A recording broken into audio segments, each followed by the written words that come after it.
एक छोटा सा गांव था, खेत हरे भरे थे, नदी चमकती थी। वहां राघव रहता था, मेहनती किसान, दिल का साफ, इरादों का नेक। राघव के पास छोटा सा खेत था, मेहनत से खेती करता, फसल अच्छी होती, परिवार खुश रहता।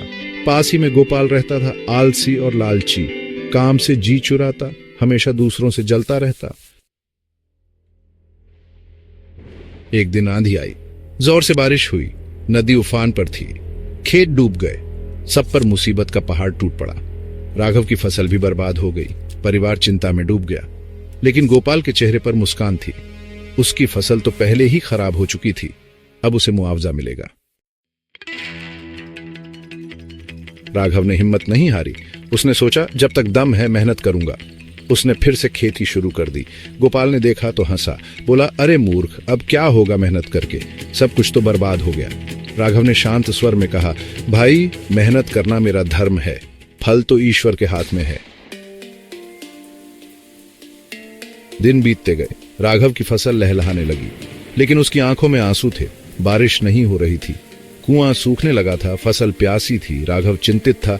गोपाल का दिल खुशी से नाच उठा। उसने सोचा, अब तो राघव बर्बाद हो जाएगा। एक दिन राघव अपने सूखे कुएं को देख रहा था। अचानक उसे गोपाल की आवाज सुनाई दी। गोपाल बोला, अरे राघव, अब क्या करोगे, तुम्हारी फसल तो प्यासी मर जाएगी। राघव ने उदास होकर कहा, हाँ भाई, अब तो ईश्वर ही रक्षा कर सकते हैं। गोपाल मन ही मन खुश हो रहा था।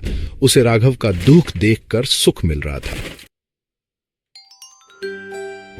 अचानक आसमान में काले बादल छा गए, जोर से हवा चलने लगी और फिर बारिश शुरू हो गई। यह एक चमत्कार था।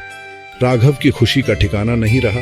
उसने हाथ उठाकर ईश्वर का शुक्रिया अदा किया। गोपाल का चेहरा पीला पड़ गया। उसकी समझ में नहीं आ रहा था कि यह कैसे हो गया। फसल कटाई का समय आया। राघव को भरपूर फसल मिली। उसका गोदाम अनाज से भर गया। राघव ने सबसे पहले गोपाल को अनाज दिया। बोला, भाई, यह लो, तुम्हें इसकी जरूरत है। गोपाल की आंखों में आंसू आ गए। उसे अपनी गलती का एहसास हो गया था।